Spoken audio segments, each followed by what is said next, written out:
So tell me, what is this magical email formula of 40 words? Are you using AI to help you?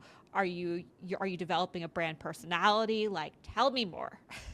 So, first of all, my degree is in English and creative writing. So, that's a very That natural fit for helps. me. I don't really use AI for these short emails. This is basically me sitting at my desk and just, I might use it occasionally more like as a thesaurus. If something's not sounding right in the flow, I'm like, okay, how can I word this? I'm missing something here. Not that I wouldn't come up with it on my own, but it just saves me a couple minutes. But that's about the extent of what I would use AI for email outreach.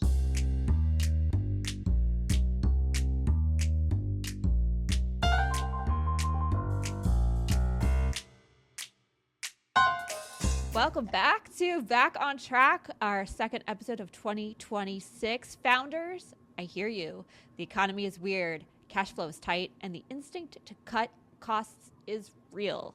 Usually, the first thing on the chopping block is marketing, but my guest today says that is the single biggest mistake you can make while your competitors are retreating. She's a fractional marketing leader who specializes in building the engine from the ground up, starting not with ads, but with the sales team. Jess Vigorito is here to help us get our positioning back on track. Jess, welcome to the show.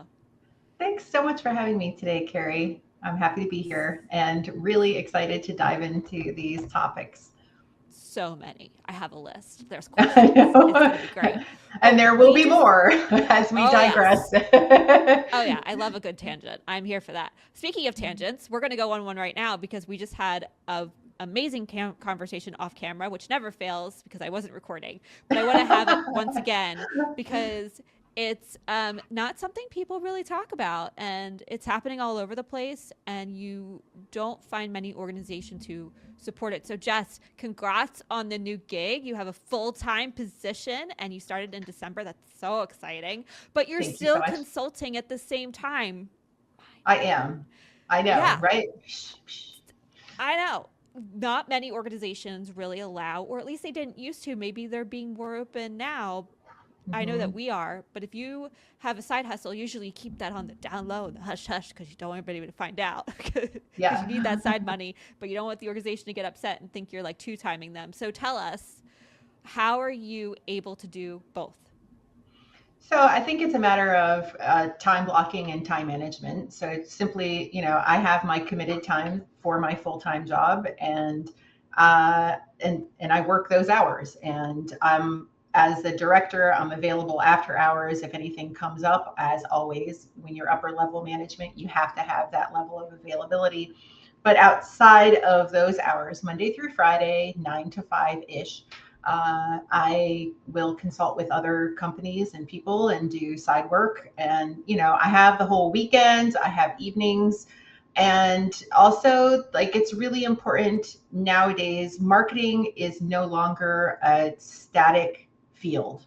We are evolving faster than we can even keep up with. So a lot of it is using AI to help us optimize our output and simplify our workflows. And that is one way that you can accomplish a great deal of work and content and just project management. And it takes a fraction of the time that it has taken in the past.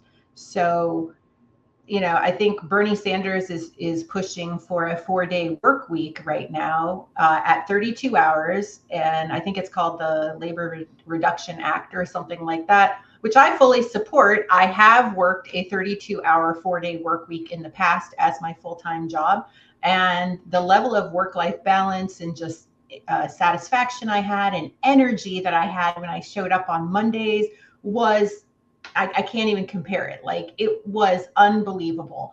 And I would very much so argue that my productivity on that schedule was every bit, if not better than it is on a 5 day schedule, just because we all know when we have those 3 day weekends, like when we show back up, we feel recharged. We're ready to go.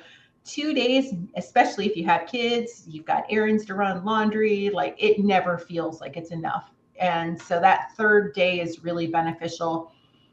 his whole point of this is that with AI, their AI is doing so much of our work for us that we don't need to work 40 hours a week anymore.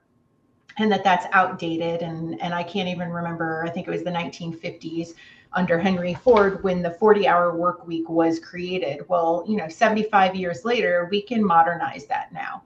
We have tools that help us do our jobs in a very, very efficient way. So that's yet another tangent. But yeah, that's using AI to help us manage our time and really be productive. And that doesn't take away the creative component of marketing. And it doesn't take away the whole thought process and building it out, but it does help us simplify our workflows, and it can help us brainstorm. And we can program these LLMs in different ways and using different prompts in order for them to be contradictory to us, to kind of play the devil's advocate, or to just really be our ally.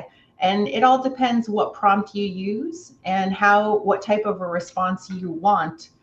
If you're going to have a really tough discussion with your boss, that's something you can put right into an LLM and say, this is the project that I need to present. I want you to be antagonistic towards me. Like, I want you to challenge me. Yeah. So that I can come up with really good answers and make sure that this is a very, very flushed out process. And now you're using it as a tool that's helping you, as opposed to you sitting here all afternoon going, okay, now what are some of the questions that my boss might ask me or my client might ask me about this? It's doing it for you. Yeah. It's definitely, for me, particularly sped up the process, especially from a fractional marketing consultancy perspective, and from positioning and messaging to understanding competitors to really getting the lay of the land so much quicker to be able to make much more thoughtful decisions. Also, from a productivity standpoint, I find that when I'm a little bit more backed up against the wall, my productivity shoots up versus feeling like I have all the time in the world. So I could see the value of a 4-day work week. At MKG, we split out between billable and non-billable time, making sure that people have space to do critical thinking around their job versus by client. And they can use that time. It's called autonomy time. They can use that time however they want. So if they only want to be billable and work 4 days a week, they certainly can do that. But if they want to use that time to upskill and to find opportunity to get better at their jobs, then they have that space to do it. So we do that here. And I, while it's not technically a 4-day work week, Monday through Thursday, it's the same time, billable time. So it's similar. But I agree, when you have that shorter time, you're way more productive, and AI certainly absolutely helps with that. Let's talk about some of our core topics today. When you join a startup, which you just did, again, thank you. The founder is panicked. We've all felt this. They want leads yesterday. You've told me your first step isn't to launch ads, but to talk to sales. What are the first 3 questions you ask a sales rep to figure out if the marketing is actually broken? I'd say right off the top, I want to know their process. I want to know what the inbound looks like, and I want to know what outbound looks like. So that's the very first question is can you show me the process? And a lot of times the number of demos that are presented to you is a little different once you get in there and start talking to sales. They might say, oh yeah, we're booking 10 a week. And then you get in there and you're like, oh, so that's your pipe dream. We're actually booking on average 3 a week. So it's really getting into the nitty gritty and understanding what the current process is and seeing where the loopholes are. Where's there a lack of a feedback loop, and where do we need to cover the gaps? The second thing is, what is working? So when you're on these demos, what are the positive things that you're hearing from these prospects? Are they saying, oh yeah, we heard about you, or we referred to you, we love you on social media? What are the positive things that you hear over and over again? Because those we want to capitalize on 100%. And the third thing is, what do you hear all the time that is a pain point, that there's a lack of education, or that people have a concern over and over again and they're just not seeing it being addressed? So whenever I develop a marketing campaign, my primary goal is always education first and foremost. Like, give people value, give them a reason to pay attention to you. Don't just contribute to the noise that's out there, but give them something. And I truly believe, whether it's in your personal life or your professional life, when you give, it all comes back to you tenfold.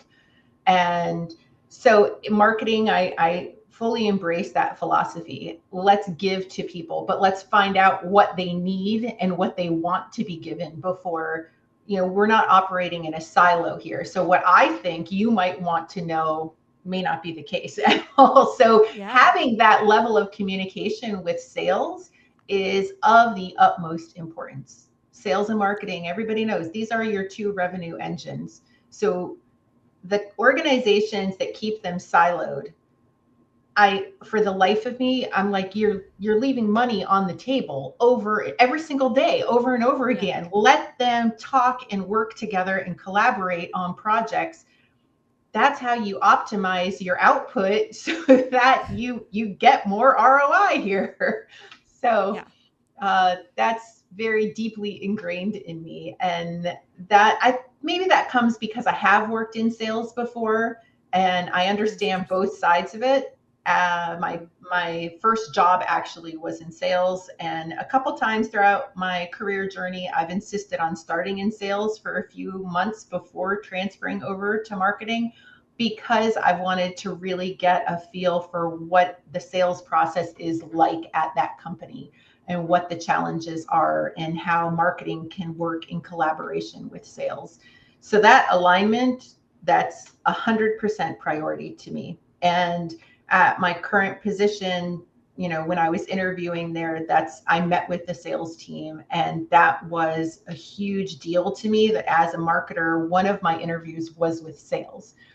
Mhm. If that wouldn't have Oh, that's awesome. happened, I probably would have been like, let me ask a couple questions here to find out what your Right. perspective is on sales and marketing. But if that's not an acceptable, not only acceptable, but if that's not an expectation from the Yeah. administration and the C-suite, then that's probably not the right company for me to work with. I work with a company and as their marketing leader, and I loved that they brought their sales guy to all of our initial meetings. I just thought that was, and the very first thing I said to him is, "I'm here to work for you. Like, I need to know what you need to make your job easier." And so right off the bat, we just hit the ground running, and I think that is really it's so key to the success that we've had so far. I couldn't agree more. Um, you mentioned that sales and marketing are the only two revenue engines, yet they are, and we just mentioned that they're constantly siloed. When you set up that feedback loop, how often are you meeting, and what specific data or feedback are you asking sales to bring to that meeting? So, I mean, obviously, I have a new position right now, but Yeah. currently, and historically, depending on the size of the company, it's been anywhere from 1 hour per week to 1 hour every other week. And so currently, it's 1 hour twice a month, every other week. And we had our first meeting last week, official meeting between sales and marketing. And the things that I'm asking them to bring is, give me the list that you're currently working on. Like, where is your prospect list? Let me see it.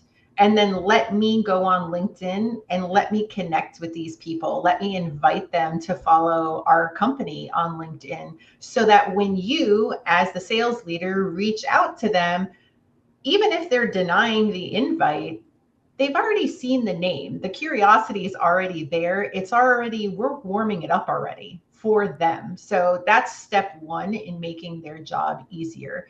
And the second piece of information I asked for was, give me the list of people who you have worked with who did not ultimately book a demo or buy our product, or you haven't really successfully reached them. You've tried, but and so the next level for us that we're working on together with sales is building that nurture campaign together, where we can send emails of high value, but also short and sweet. I'm a big believer in kill the scroll. The minute someone has to scroll, you lost them. So whatever you have to say it short, quick, succinct, and make it engaging for them. So that's not as easy as it sounds to come up with an email or a message that's like 40 words long. You have to make every single word, every character count. And so there's a lot of intention there. But I have had a lot of success historically with my emails when I worked in sales. And actually, I just posted about this the other day that a few years ago, I was working for a company as a senior SDR. And that was the company I was like, let me work as an SDR first and then transfer over to marketing. So while I was working as a senior SDR, I was writing these emails and reaching out to prospects. And I had a whole document full of messages where people would reply to me going, this is the most creative email I've ever seen. You made me laugh. This is amazing.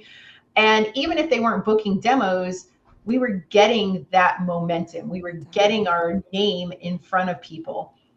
So a recruiter had reached out to me via DM and they were interested in seeing if I wanted to come and interview with their company. And I said, thank you so much. I really appreciate it, but I'm really happy where I'm at. I'm not really looking to jump ship anywhere.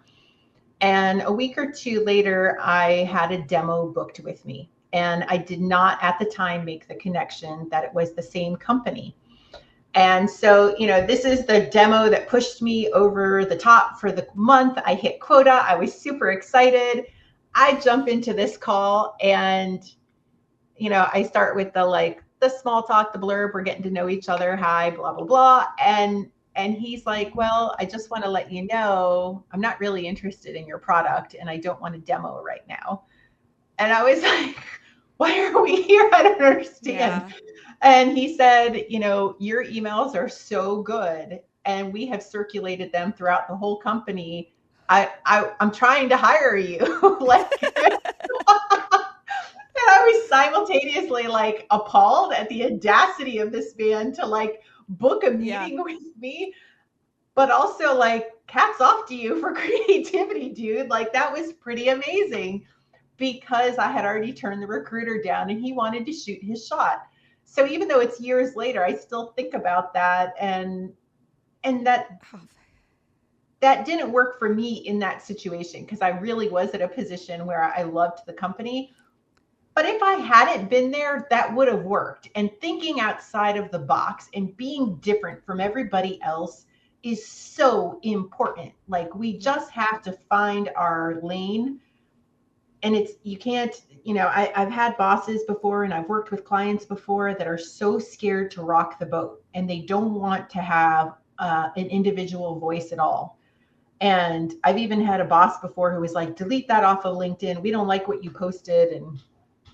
And at the time, unfortunately, I did, which is part of the reason why I insist on having my own fractional work too, because I never want to be in that position again.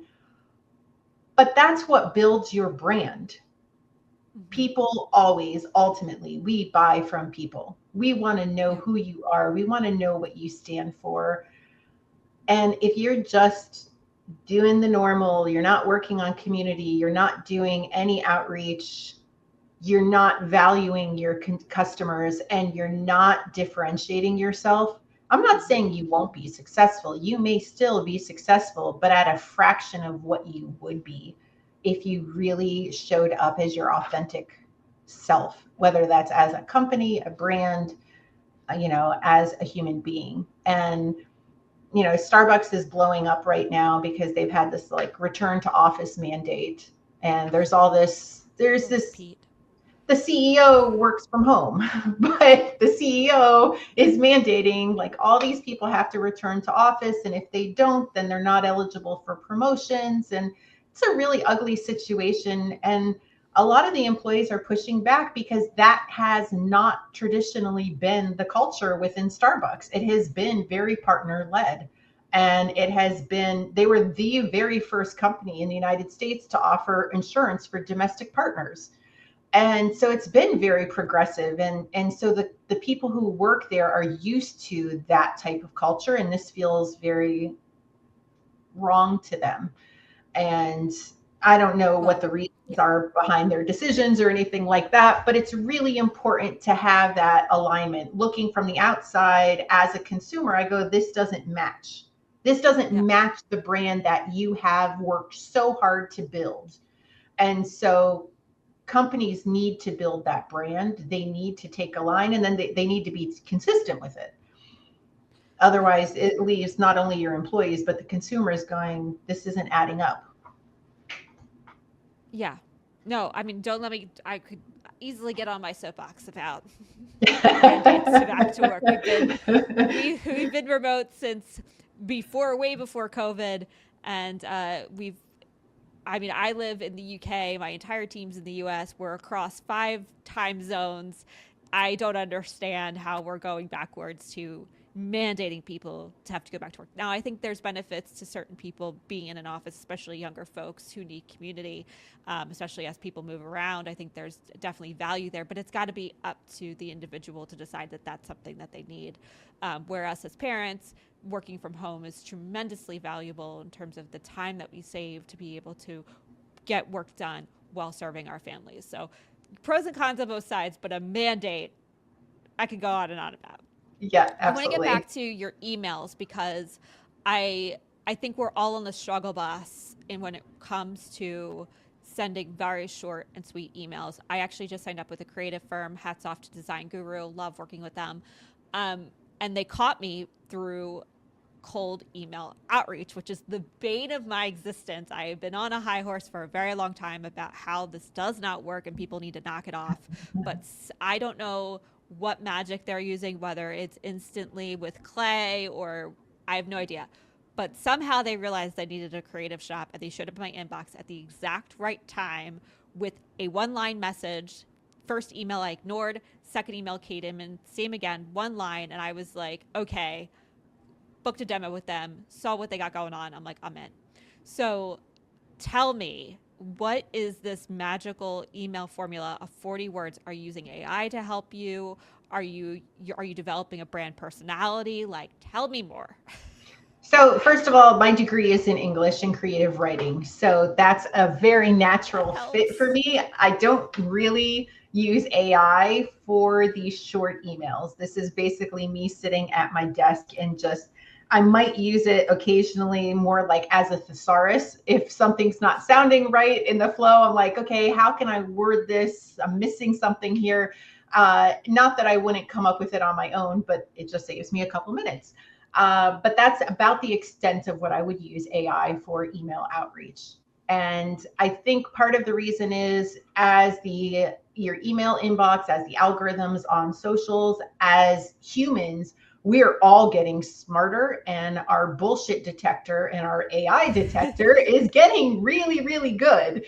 Yeah, it is. So there's, you know, I know when AI first launched, it was like, oh, being a writer, like that's going extinct. No, it's not. Like AI cannot mimic real human emotion. It cannot mimic our passion. It cannot write with the, at least not yet. It cannot write with that authentic voice at the moment.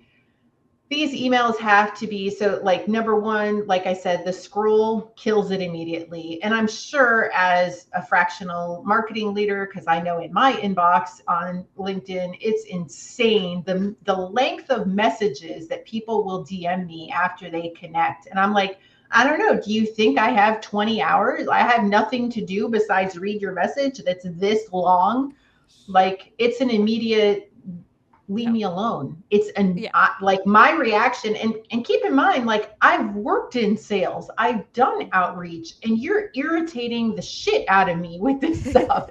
So I'm like, if you're irritating me, then can you Uh-huh. imagine someone who's outside of sales? Like, you're just doing it, this is just wrong, this is not landing. So timing is always everything with any level of outreach. Timing is everything, but you don't know the timing. You don't necessarily know, oh, this person is looking for the product that I'm selling right now. Sure. So keeping your product, your brand, yourself top of mind is so important because, like you said, there's going to be that moment where you're like, I need this, and oh my gosh, it's in my inbox. Right there. There it is. And it feels like kismet. Ah, right. That's what you want. So it's very intentional. And I tend to rely on, although like my immediate circle, my kids, they'll tell you that I'm a funny person, but like outside of my family, no one ever thinks I'm funny. And I don't even consider myself to be a very funny person. Like I have a very odd sense of humor. But in emails, that's one thing that I try to tap into. I try to put myself in the position, and I've been in the position of someone who's just drowning in inbox. You're just constantly getting emails, and it's like delete, delete. I have to read this, blah, and something to break through that. Something to make a person smile, or something to make them pause for a moment and go, "Oh yeah, that was really, cool." The best performing email I ever created, the subject line, which I always try to keep to 2 to 3 words. This one was 4 words, so it was red or blue pill. And it was right around the time The Matrix was coming out, and it was all the hype. Perfect. And so the open rate on that was through the roof. Like people were like, "What? What is this email about?" And then he opened it, and it was just, most people are looking at SDRs and hiring their SDRs this way. But if you want to be a little different, take this pill and call me. Hire this way. And so it was short and sweet. People loved it. The feedback on that was fantastic. And that's the thing. I try to find either current events, current movies, current music, like something that's going to trigger something to break through that noise, or I kind of go back in time. So who is your ICP? Is it Gen X? Is it a millennial? What's relevant to them? What's going to make them stop their scroll through their inbox and go, "Let me check that out"? So it's also just, acknowledging that we're different generations, really examining who your ICP is, what age group that is, where do they live while they're working, but also outside of work. And, these very stuffy corporate emails, I get them all the time as, professionally, but also personally. My inbox is full of companies who are marketing to me all the time. And sometimes I open up my inbox and I'm like, "Gosh, you guys are just doing it so wrong." Like I would never do this. You need to hire me. Let me fix this for you. Yeah. And kind of go through X, with my red marker. No, no, no. So that's the key for me, is to just really sit in the position of where most professionals are. And we're just inundated with text messages and emails, and how do you break through that? How do you cut through the noise? It's so hard. It's so noisy right now, and AI is definitely making it harder and easier at the same time, because you can identify the AI slop pretty quick and move on, and then the things that aren't AI slop catch your attention pretty fast. So I think there is value to taking a step back and really doing it by hand in that regard, and using AI to support you but not do the work for you, for sure. Mm-hmm. Yeah, if AI does the work for you, then you are just part of the noise. Yeah, you're making more noise. Please stop making noise. I had this conversation with my team. We're developing a content system for our own marketing, because marketing yourself as a company is so hard when you're in the land of agencies. And I said the most important thing in doing this is to ensure that we are not adding noise. We are constantly bringing value to our ideal customer who's trying to figure this stuff out, and we're trying to help them not go at it alone. And I said, I'm going to be annoying. You're all going to be like, I know you all get it, but I'm going to be annoying about it, because we cannot add to noise. So I totally agree. You talk about objections a lot. How do you take a specific objection a sales rep hears, like it's too expensive, and mechanically translate that back into a piece of marketing messaging? So I think most companies hear that as a very common objection. It's too expensive. We can't afford it right now. that may be true, but so much of it is how do you present it? And so are you saying like, oh, the annual plan is $5,000 a year? The immediate response from 90% of people, we can't afford that. That's too expensive. Okay, break it down to a month. Okay, break it down to a day. Break it down to whatever your product is per message. Can you afford 0.2 cents per message? You know, like Yeah. to reach your consumer? Well, yeah, I can. You know, to engage with your prospects, I can afford 0.2 cents. Okay, let's do it. You know, so it is, I mean, that's our job as marketing. A huge level of marketing is psychology. We all know, like, you know, you're much more likely to buy something if it's 1 for 50, but it's 2 for 70 or 2 for 80. Well, you know, those twofers get us all the time. We're much more They likely. do. So those, it's psychology. And we all know 99 cents is more likely to get us to buy than $1, even though it's literally a A matter of a penny. cent. And you know, our gasoline, I don't know if it's like this in the UK, but here, you know, we're still doing 9/10 of a penny. So you know, gas is $2.78 and 9/10, and we'll go to that gas station because that one's 2.78 and 9/10, and this one's 2.79. So the reality is the psychology works. Marketing is ground in psychology. So figure out how to make it more appealing to the consumer, to your Yeah. prospects. And whether that's by, you know, really pushing the value in terms of what the dollar amount is, but also you want to position it in a place of, if possible, you can't afford not to do this because the payoff. So now we're going to talk about that ROI. We have to present that value to our customers.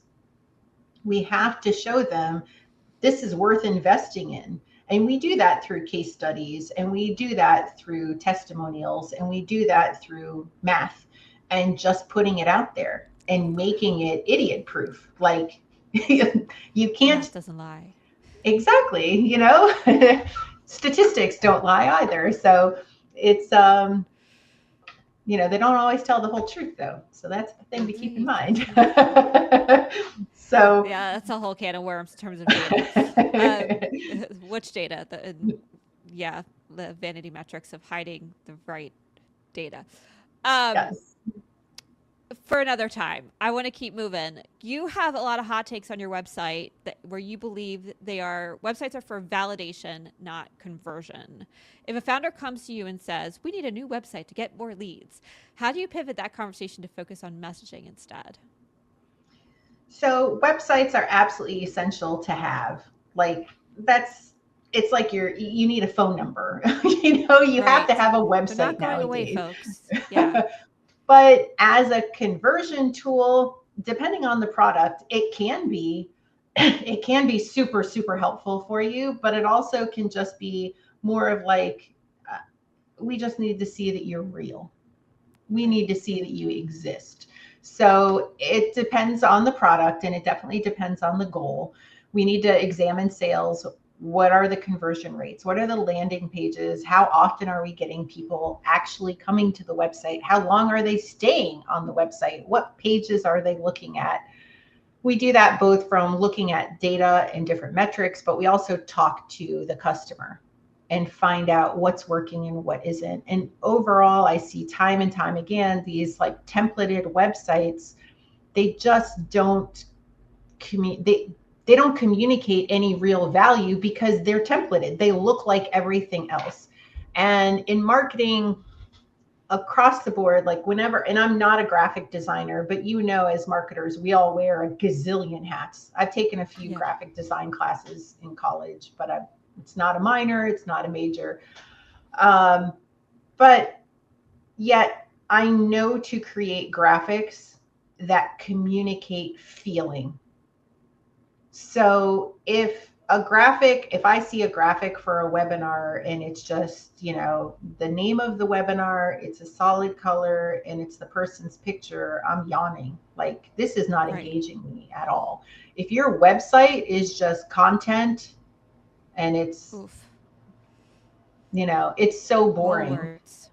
Mm-hmm. Um, what is really engaging is seeing generate emotion. So see people in action. And I'm not talking about like the Shutterstock photos, like who are you? It's almost the same as social, it's a branch of social media, really. Like let show up as you are. Let's see who you are. So I feel a lot of websites are lacking that connection. We still, as humans, seek eye contact, even with so many of us behind screens all the time. And when you're on camera, we need to make eye contact. If I'm talking like this and I'm like, nobody's going to pay attention to me. We seek that out. We're used to working behind screens. You still need eye contact when you're on a website. So, Interesting. websites that have no photos on them, that have no action, that have no emotion, that don't draw us in, are an immediate, you're losing money again, you're losing customers, you're losing engagement here. Let's make it so that people land on your website and they are drawn in. They feel something. They're curious. They're excited. I mean, my son is joining, hopefully, he's at MEPS right now, the medical exam, but he's joining Space Force. Um, and I have to tell you, like, the US military, all the different websites for the different branches are really interesting, but Space Force is freaking amazing. Like, I just like to sit on that website. I feel good sitting on that website. I feel excited when I'm on that website. And it's really weird to say those things, that a website can make you feel things, but this is an example of a website that is done incredibly well. That's so And cool. it is. So after the call, go check out their website. You'll see what I'm Yeah, talking about. I'm totally going to. I'm totally going to. We're all going to, and they're going to get a huge spike in traffic. It's going to be great. Um, I love that as an example, and I think that's so important too. I worked for a law firm. I talk about them a lot because they're like, um, uh, it's just who I'm working with right now, so it's top of mind. Uh, but as a law firm, when you go to any law firm websites, it's a wall of words and pictures of men in suits, right? And Yep. so I immediately wanted to break that mold of uh, making it more accessible to folks, because they help families. Like that's their whole motion is it's about being there to help families do their estate planning during critical times. So important, so hard. And so it was really important to me to make it warm and inviting and human, eye contact. It is stock imagery, but it's stock imagery of the people who we're trying to help.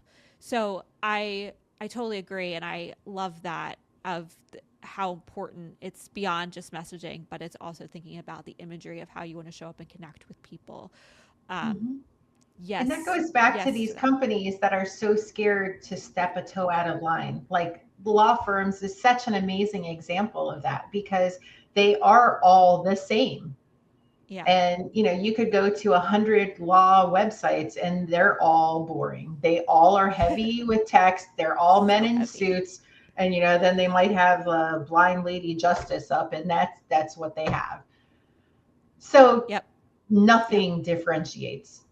If I landed on a law website that showed pictures of families really communicating and engaging with each other during these difficult moments, end of life or, a marriage, Yeah, the birth of a baby, I would be like, yeah, this is who I want to, they get it.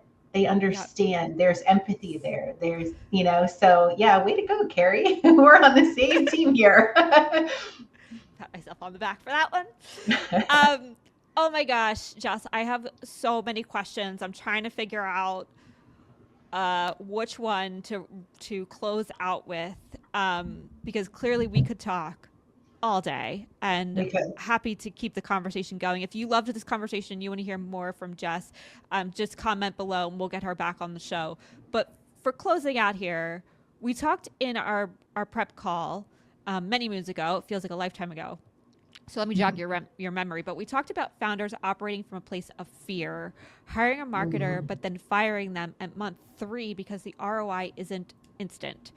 What does day 1 to day 90 roadmap actually look like? And what should a founder expect to see delivered in those first 3 months?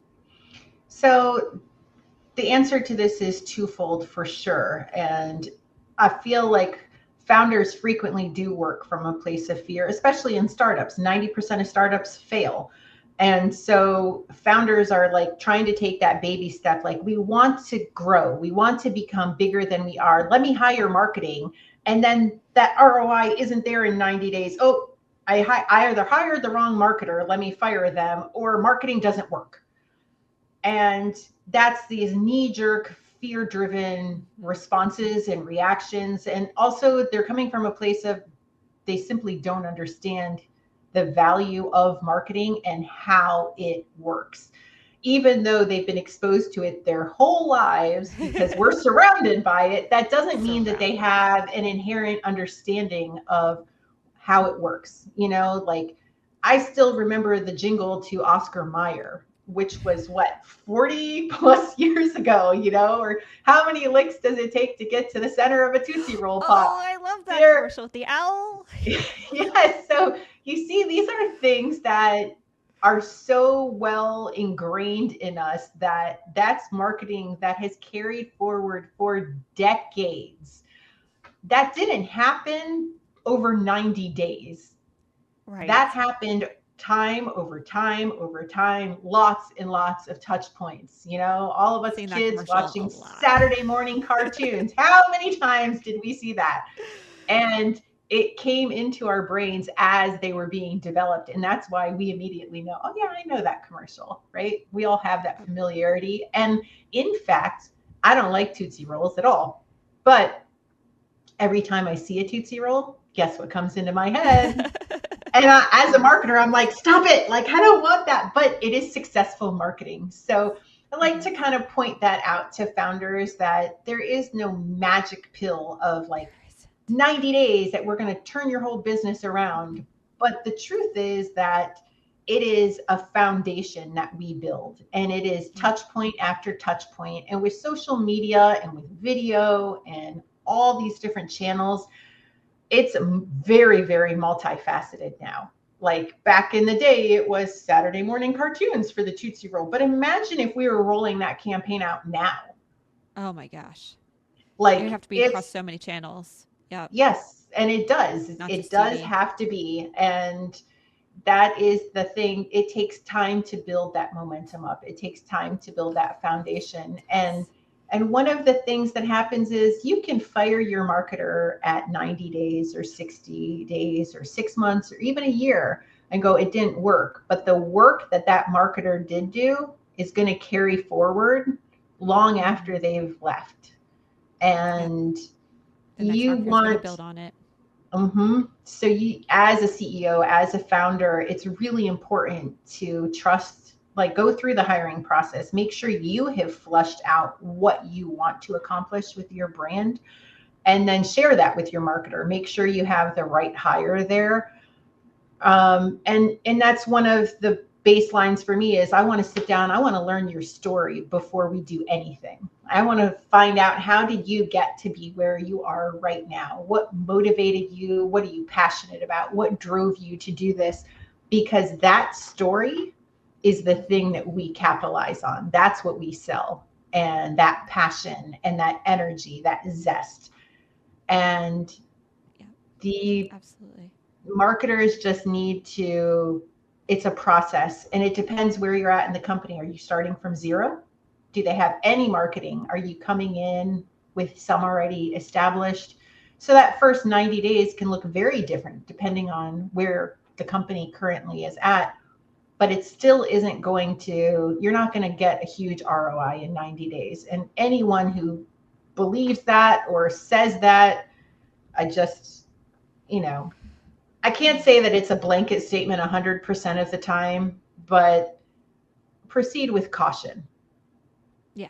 Make sure that they have, stats to back up if they're making those types of promises, especially if you're a one woman or a one man team. Like, let's see that process before you invest in that. Oh my gosh, Jess. seriously, I just want to keep going. I have so many more questions. We're going to end it there, folks. I know I'm super sad too. Like I said, comment below if you'd like Jess to come back on the show, and we will make that happen. If they want to continue the conversation one-on-one, Jess, and they want to find out more about potentially working with you, where do they find you? I live on LinkedIn, so I'm sure after the call we can drop my profile in right on the comments there. Happy to engage and talk, and I have all sorts of stream of conscious posts that I put out there. I tried to stick to my 3 content pillars, but like this conversation, I digress sometimes. We all love a good tangent. If you'd like to learn more about Jess and her pillars and what, how she might be able to help your messaging, please reach out, and we will drop her link into the show notes below. Thank you for listening. This episode is brought to you by MKG Marketing. Make sure you tune in next week. I am sitting down officially with Kathy Johnson to talk about GTM strategy and how to scale your leadership using AI. You won't want to miss it. I'm Carrie Gard, and Ala Pushoin.